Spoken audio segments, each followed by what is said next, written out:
Ready? Hi everybody, it's Lisa Sherman, and how are you? Welcome to my spinning example class for you. Today you're going to get a little taste of what I do in my spinning classes, let you see what I've been up to, and also a touch of the workshop that I submitted for WSSC, which is called 1 BPM, Many Opportunities, or Numerous Opportunities. Anyway, usually when I walk into a class, I assess the situation, assess the class, make sure everything's working, and then as my clients come in and they get on the class, I walk around and make sure that they are set up appropriately.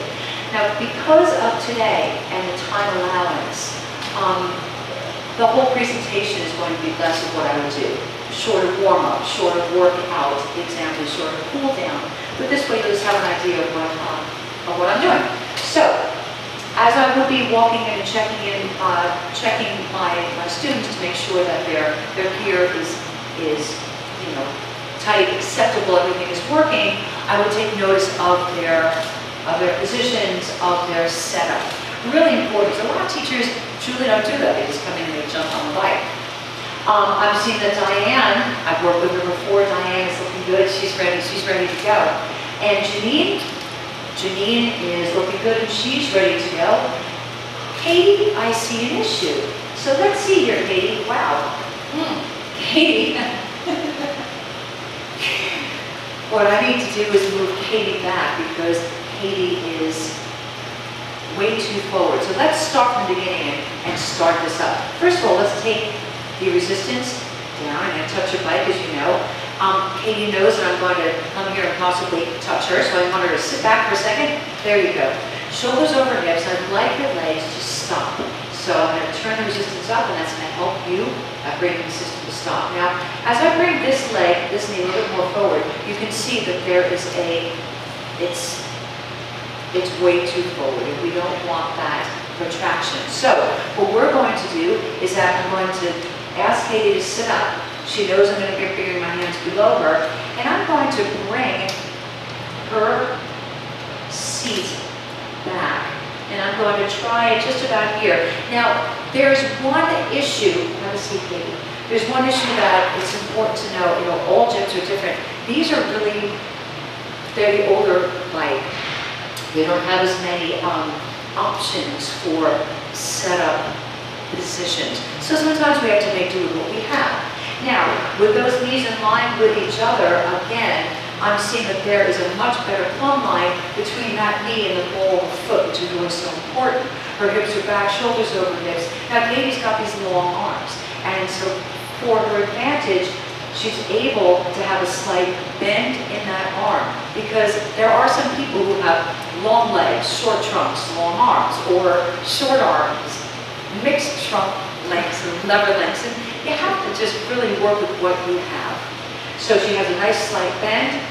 Shoulders are bracketing right over that thigh, which is exactly where it should be. Hips are back, feet are flat and ready to go. Now, safety is always number one. What's really important is that, depending on what people have when they come to your class, a lot of people still don't have cycling shoes. Why? But they don't. So when they don't have a cycling shoe, Cindy, can you see what I'm doing right here? These baskets that come on these bikes, as we all know, they're just, they're beaten up. They're torn and the buckles are stretched and broken. And so if you don't have a cycling shoe, people are going to drive their foot all the way in that basket for fear of falling out.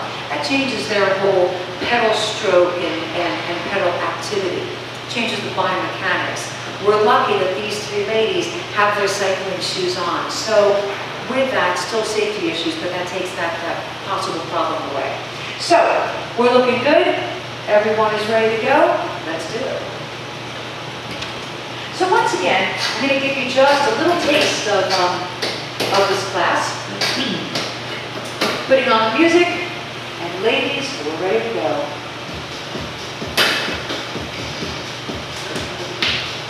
Cindy, you can hear me okay? All right, that's good.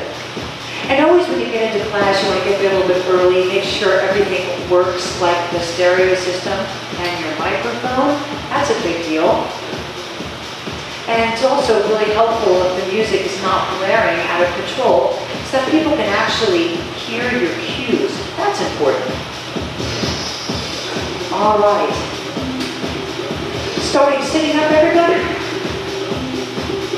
Now, on these bikes we have monitors, which is really helpful.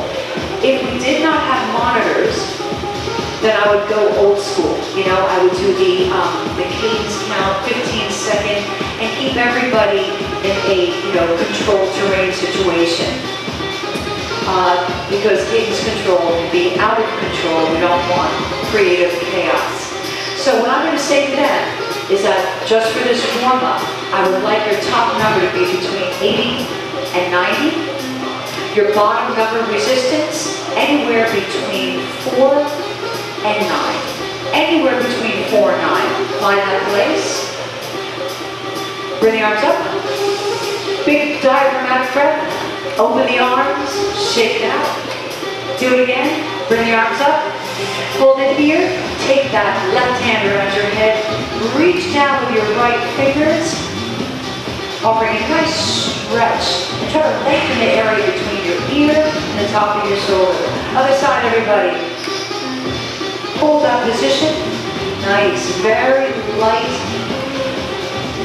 on your neck and your head. Bring the hands back. Reach down. Retracting your shoulders. Nice big diaphragmatic breath again. Shake it out. Hands on handlebars. Let's go. Immediately, make sure that there is a connection between your flywheel and that resistance. Everybody is calibrated different.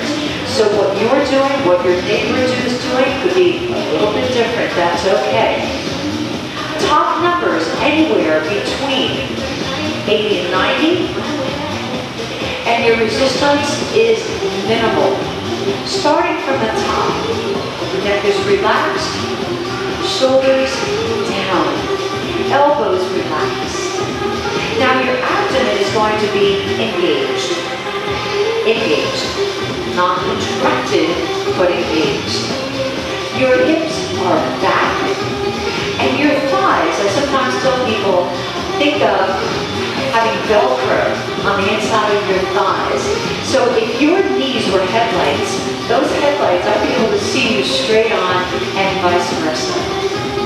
As far as pedal stroke, you continue going, continue moving. I always bring my little trusty clock. If you think 12, 3, 6, 9, like on the face of this clock, a lot of times people tend to pedal between that 12 and 3. It's like stair climbing. What you want to do is think of 3 and 9. You're up and around, up and around, up and around, up and around. Now, with that being said, please add one more resistance, which is called resistance loading. Resistance loading is when you have a constant cadence and you add resistance. Now, everybody, as I said, is calibrated differently, so I'm not feeling so much, so I'm going to add a little bit more resistance, and you may wish to do the same.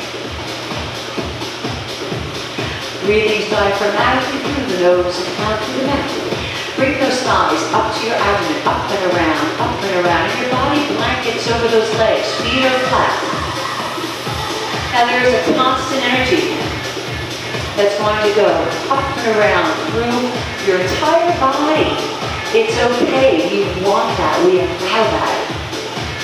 We ask for that. What's nice about this is that a lot of times you just want to be. You just want to be here. No one is giving you orders. No one's yelling. You know, some classes you go to and people are yelling at you. Who wants to be yelled at? Nobody wants to be yelled at. You want to be talked to because we're going on this ride together. Now, because of time, we are going to speed through this. So let's assume that we've gone through, about a 5-6 minute warm-up here, okay? So I'm going to start my first little cycle of things that I do. Looking at our numbers, anywhere between 80 and 90. Find a number. And we're going to add 10 numbers. We're going to cadence build, add numbers on the count of 1. 4, 3, 2, 1, go. Add 10 numbers. We're going to be here for 1 minute. Now, when it gets faster, you want to get a little closer. A lot of times, I use the reference of a slinky. You know how slinkies, they fold, they expand, they fold? You want to think that. Slinky is a great visual. Thighs up, thighs up, thighs up. Breathing changes. Heart rate increases. Now, we're just going to do, for reasons of today, we're going to do this once cadence building for 1 minute. We have about 6 seconds left where your 10 numbers up. Beautiful. All right, let's take 10 numbers back to where we started, somewhere between 80 and 90. Now, I would like everyone to resistance load right now. Now, we're going to be getting off the saddle very soon, so it's important to know that we have enough resistance to carry our weight when we're off the saddle, okay? It is preferred that you're between 80, probably, and 83. Let's try to find 80 and 83. To match that demand, once again, a possible resistance load. So you might be around 10, maybe, somewhere around there. On the count of 1, we're going to run. Here's your visual preview. Please don't follow me yet. That's where we're going to be. 4, 3, 2, go. Run. Now when we're running, we're still between that 80, 83 mark.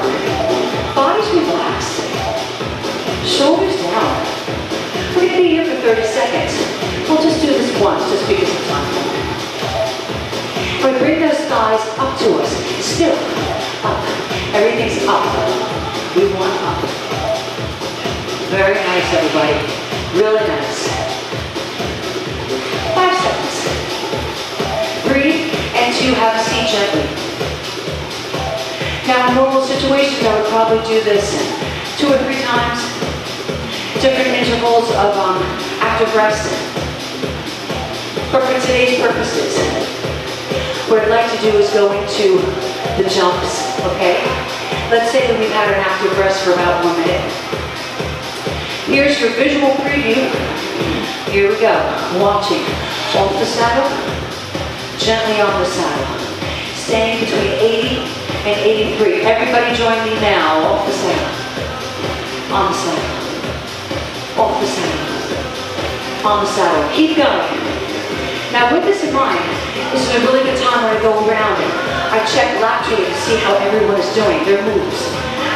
How they're elevating off the saddle and placing themselves back in the saddle. The things that I see are people that push forward or drop back.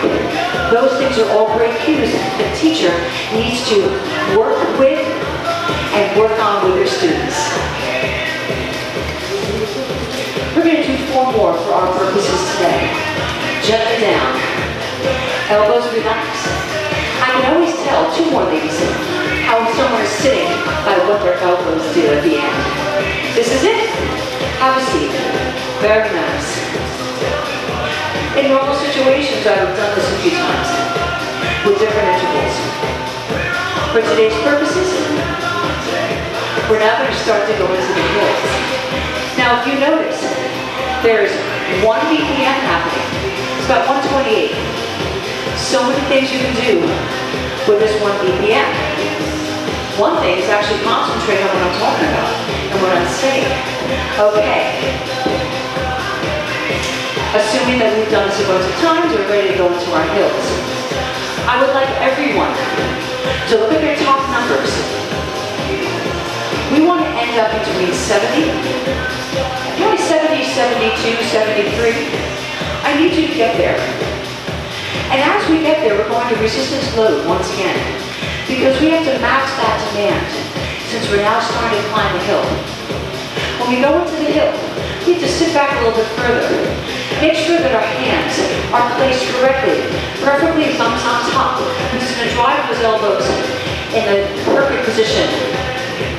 Otherwise, sometimes when people are in too close, elbows jut out and chin jut happens. 70, preferably 70, 73. Now, if you're wearing a cycling shoe, you can drop your heels a little bit. Diane's really proud because she just went cycling shoes. So this is where you have baby. This is her first training. Sorry the class is going to be so short, but this is just for, this is for adult academics. So what I would do is probably have them climb for 2-3 minutes, I'd get off the bike, I'd get around like, here's an example. I'd get off the bike, I'd walk around, I would look laterally, see how their knee strike, how their foot strike, hips, spine, shoulders. I would look at everything. When I feel that it's good, okay. Here's your next little cue, which I will show you first. This is what we're going to do on the count of 1. We're going to do accelerations, rolling hills. Home base is 70 to 73.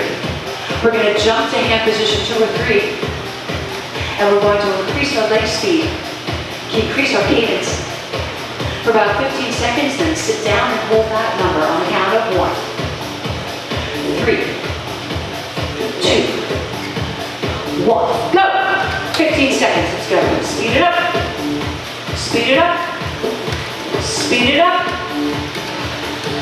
5 seconds. Push, push, push, push. Look at your top numbers. Sit down and hold that. Hold it, hold it. Push, push, push, push, push. Nice, nice, nice, nice. 10 seconds to go. You can do it. You can do it. Breathing changes, everything changes. Yes. Eyes up and around, eyes up and around, eyes up and around. Beautiful, everybody. 3, 2, go back to home base. 70, 73. Stay here. So, we will do that rolling hill a few times. Perhaps add another acceleration again. Do all kinds of things. Come back. This is when this workshop and this BPM becomes fun. Check this out. So, between 70 and 73, I need everybody to listen to the rhythm. Right now we're above the rhythm. We're above the rhythm. But if you look at your top numbers and you find 66, do that now. Find 66. Wow. All of a sudden, we're together. We are rolling to the rhythm. Now, any kind of decrease or increase in resistance, you have to increase, let's start again. As the hill increases and the resistance increases, you have to add resistance to match that demand. Everyone, I'm thinking you probably have to probably add 2 or 3 resistance loads at 66. Resistance loading. Find that now, please. If you're going over 65, 66, you're going too fast. Now, I can't tell you not to do that, but this is where we are presently. Now, when we get into the hills, it gets exciting. Your hamstrings become your number 1 best friend or worst enemy. And you really want to drive those thighs up and around, up and around, up and around. Show me what you got, everybody. Beautiful. 2, 3, 4. 1, 2, 3, 4. 1, 2, 3, 4. Looking good to me.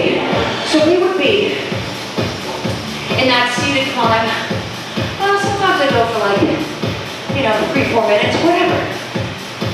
But then so you can see everything that we do. After we're here, and and you start to really hear that rhythm. I'm keeping it a little bit lower because of recording today. I don't like blasting anyway. It's not much fun. What's going to happen on the count of 1? We're going to do a standing climb. Same numbers, top number, 65 on your monitor. Resistance. If you're able to add one more resistance load for this final exercise, do it now, please. For those of you wearing heart rate monitors, you're at about 85%. For those of you using perceived exertion charts, from 1 to 10, you're probably about 7, 6, 7, maybe 7, 8. Depends on the individual. On the count of 1, and position 3, 4, 3, 2, 1. Let's go. Now, this is where the nitty-gritty is. Now, when I tell people, you guys keep going, is to pull your shoulder blades apart. Really engage. Shoulders down. And pull the floor up with you, you know? Really, pull it up. And as you can see what they're doing, it's beautiful. You have that resistance versus demand. It's constant. There's slight movement in her body. We want that. Now here's Diane. Diane is right in that verge of that possible 12-6 situation. So what I'm going to try to do is ask Diane, keep on going, baby. I want Diane to get a little bit lower, look back a little more, pull those thighs. That's what we're talking about. You always want the nose of the seat touching your body part. Depending on your spinal ability, you know, not everybody has a strong back. That is so much better. Janine, it's looking great. We got it. We've got this. Woo! That's what it's about. So, to get towards the end of this video, when we're now like in that standing climb, let's say we've done this for about a minute. I'm going to tell everyone to add 5 numbers. Speed up. Hayden'sville. When you get to about 80, sit down. Hold it. Now these guys are, we're holding a heavy resistance. We're going to hold 80. We're going to hold 80. Again, if I was doing this old school, I would do the cadence count and keep a control of everybody. We're going to add 5 numbers. This is it. 5 more. 5 more. Yeah. Please reduce 2 resistance loads. 2. We're now between 80 and 90, just where we started.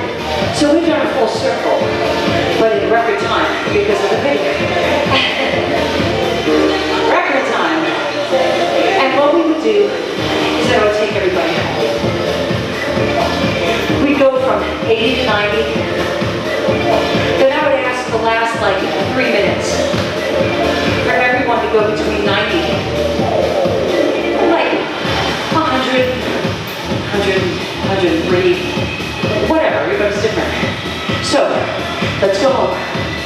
Woo! Yeah. Thighs up. What happens when it's fast? We get closer.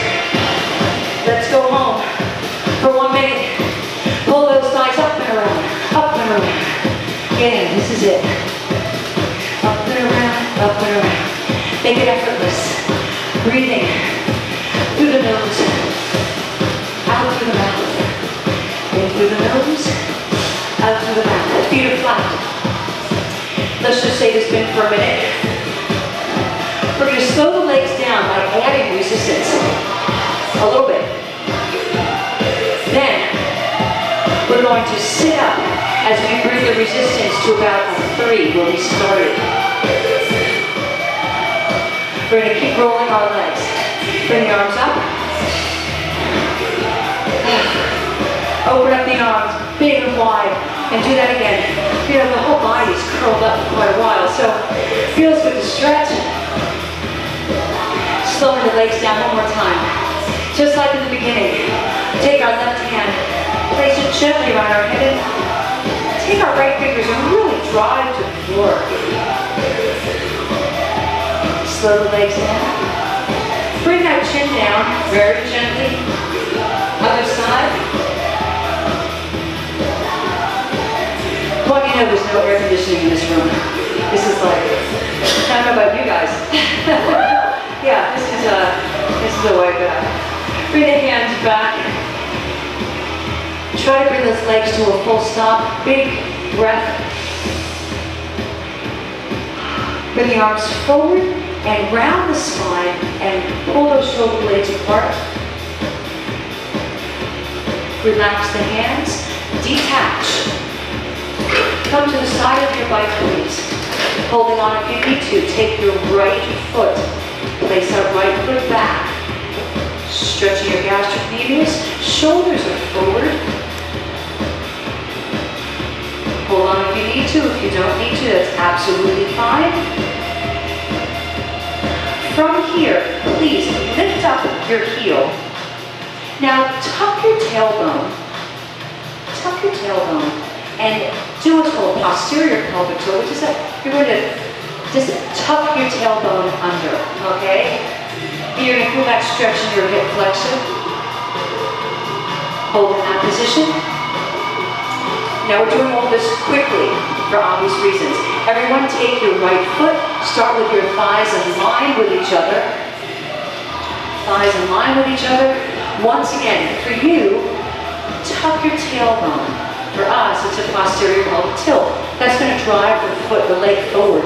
You're going to hold that tilt. You're going to drive that heel back into your glute. Shoulders over hips, stretching that quadricep. And we would hold that for a while, and we'll take our leg and cross it over our standing leg. For purposes today, we're just going to drop that right knee a little bit lower than the left. Rolling up. And we would obviously do the other side, but you guys can do the other side. I want to say goodbye to you. Thank you for viewing.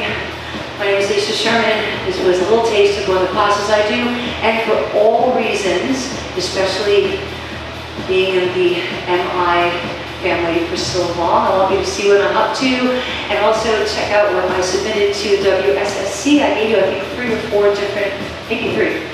No, 4. I gave you 4 submissions. Hope to hear from you. Love to everybody in California. See ya. Great job, everybody.